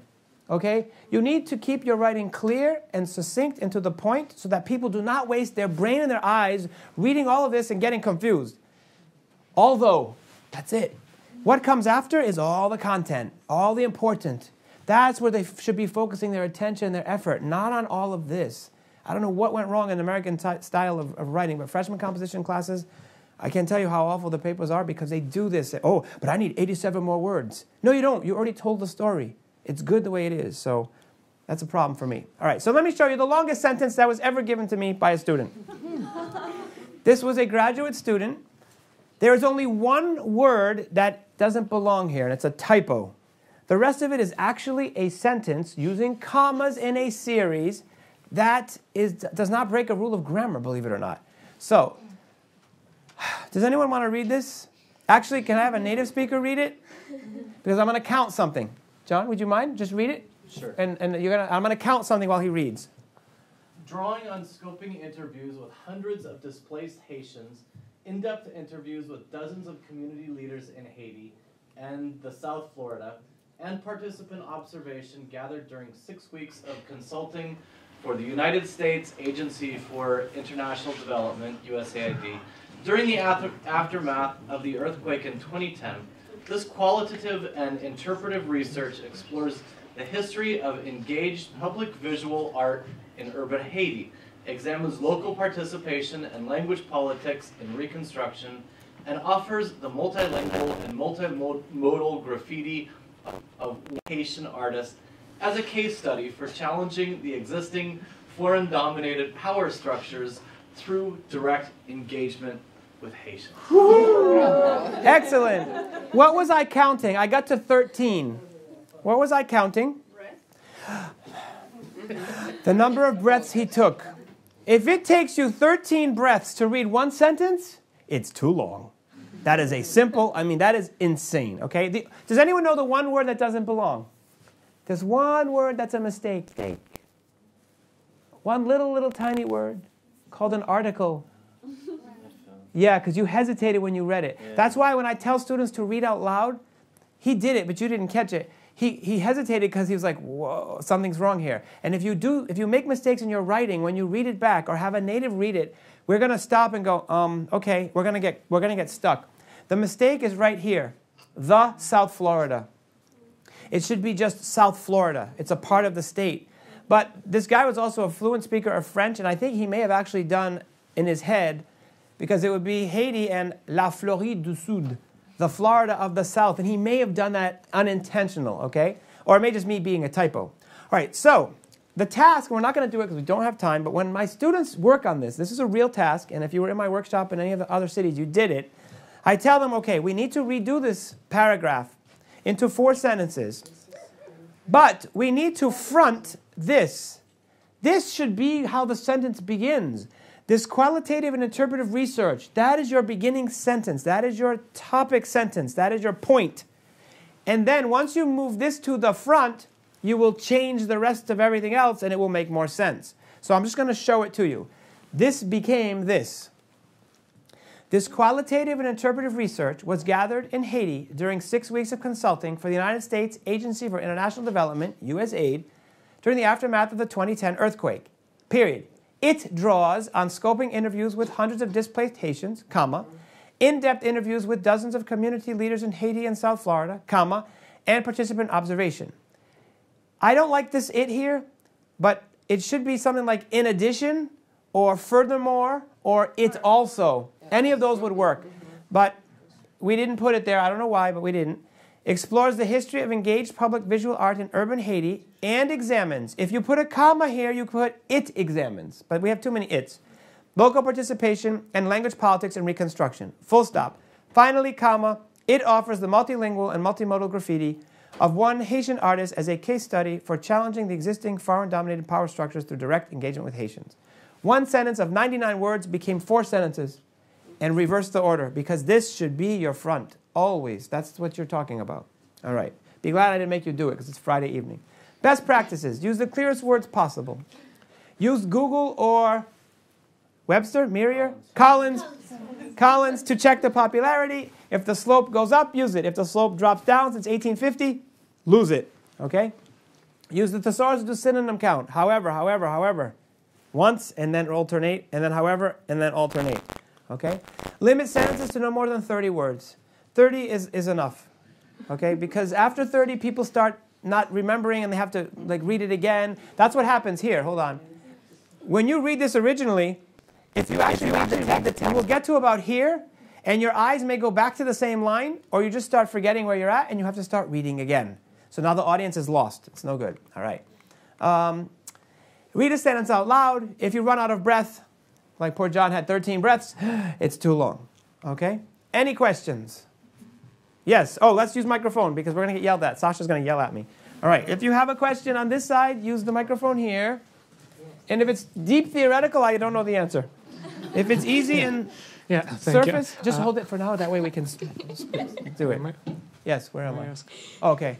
Yeah, thank you for this lecture. I have 2 questions. First, are there commonly some typical restrictions for the longevity of the essay or something like that? You told about write, for example, in 7 words, write in 20 words, but commonly are there some criteria in not students but real essays and so on? There's no limit. That's why that guy wrote 99 words. Because he thought he could just keep writing because he's like, well, grammatically it's okay. And he kept going and going. You have to think of your audience. I tell them 30. If you get to 40 words and you're doing citation, APA says you have to make it block text. So if you want to go a little more, you can go to 40. But, you know, and if you read out loud, so when students come to my office and we actually do our peer tutoring, I will actually read their work out loud to them. And they start to see, oh my God, that's the same sentence? Yeah, I'm still reading. That's the 52nd word, we're still going. Wow, how is anybody going to learn? They go, they're not. So then they start to get, you will know as a writer when you should stop. I tell people between 30 and 40. If it's more than 40, it's too much. It's just too long. Make a full stop, add a connector word, and keep going. But there's no written rule. That's why he had 99, because there was no rule. Yeah, thank you. And one more. What about passive voice? Everybody asked about that. What is up with passive voice? Okay, passive voice is you remove the author, right? So the researcher observed. If you're doing anthropology, psychology, sociology, then if you're doing action research, if you're in the classroom, you can use the I because it's active. That's fine. We don't have this big hang-up about passive voice. Sometimes you need to use passive voice because you need to focus on the person receiving the action. So we would never say, a car hit my dog, for those of you who like dogs. Why? Because it's my dog and I love it. So I have to say, oh my God, my dog was hit by a car. The car did the action, but the dog is what's close to heart. So you have to decide in your sentences, what are you trying to focus on? The dog or yourself or what? We don't have a big hang-up in the West. I did my dissertation all in passive voice where I removed myself. The chair of my committee, Dr. Vildna Bassett, said, Robert, this is action research. You're the one doing it. It's the classroom. No, change it all back to I. I don't want to see the researcher, the instructor. She's like, it was you. You did it. So I had to go back and, oh my God, and search and change everything to make it all active. I did this and I did that. It was okay. Now, some journals, they don't want you to do that. They say, please make it in passive voice. If the journal says do it, do it. Otherwise, I say make a choice and make a call. What is most important to focus on? The doer of the action or the receiver? That should be your deciding factor. Not, do not use active voice. Use passive voice only. It sounds more academic. We don't have time in this workshop, but one of the workshops we do is about writing statements. And for the undergraduate, the statement says, I will continue to explore the field, I don't know, sociolinguistics, comma, and I hope to finish my PhD. The next paragraph, after they get the PhD, the thing is flipped. As a researcher of sociolinguistics, many fields were explored. It's the same sentence, but one in active, one in passive. One is very personal, one is very cold and removed. Just depends on what they call for, really. It's not one or the other. Okay. You're welcome. Yes, question. Another one in the front. I don't know if the people on TV have questions. Oh, yeah, he was next. Sorry. Yeah, don't change your mind. No, it's not fine. Do it. Is this fine? Yeah, it's fine. All right. I wanted to mention the common knowledge again. Yeah. There's still some space between common knowledge and something that you have to look up. And so, cite. like, for example, like using logic or calculations or something like that. Like, for example, in your example with 150 million kilometers, right, or like 93 million miles to sun. Like, for example, if I know that the distance between the Earth and the Sun is 100 million kilometers, and there's 1.6 kilometers a mile, and I do the simple calculation, and I divide 150 by 1.6, and I get 93. Can I still use it without a citation? And how far can I go? I would say, how did you get? Because I would ask, how did you get that number? And you say, well, I just did the calculation. Oh, so you know the conversion? Okay, I think you're okay. But stuff like that is fine. How far can I go with this? Like, depends on who's reading it. Not with me, not too far. Because I'm going to grill you and say, oh, how do you know that calculation? Show me right now on paper. Because students lie all the time. They always tell me stuff that I'm like, how do you know this? I'm like, did you look it up? They're like, yeah. Cite it! That's all I tell them. Is it like preferable to present the calculation if it's too long or something? If what's too long? The calculation? Yeah, do I have to present it if it's too long? I don't, like, for example, if this was like a huge calculation in like 3 lines and stuff, do I have to present it? If it's not like calculus, then you say equation, and you put an equation in your paper. You have to, because you have to explain. If I get something that might be common knowledge for you, but it's not exactly common knowledge for me, but I can do the calculation, that would take like 3 lines. You can put it as a footnote at the bottom. Oh, okay. Yeah, do that. Don't put it in the text. Don't distract the reader. But you could put it at the bottom and say, I came to this conclusion based on my calculation that I did myself, and you could put it as a footnote. It's like if I have doubts about it being a common knowledge, then... Yeah, if you have doubt, you put it in there as a citation. It's always better to oversight. That way people can't accuse you of anything. That's the way I look at it. All right, thank you. Yeah, you're welcome. All right, you have a mic? Oh, he has a mic. Yes, I have just one small question. What pronoun is it correct to use while writing thesis work? I or we? It depends. Oh, not we. Who's we? Oh, I hate we. Who's because we? In our research, it is impolite to use I. It's because like in Spain they say instead of tú, vosotros, ustedes. But that's a language thing. But in my world, if you use we, I'm like, oh, who'd you write it with? Oh, nobody, just me. So just I. Where do you have it? Because we reserve we in American English, we reserve we for papers that are joint authored. So if you have colleagues that you're co-authoring, then you use we. Otherwise, you have to use I because we're asking who's the other person. Well, there is none. But that's a language thing. It's different. It's like it's a cultural. It's a cultural thing too. Yeah. Yes.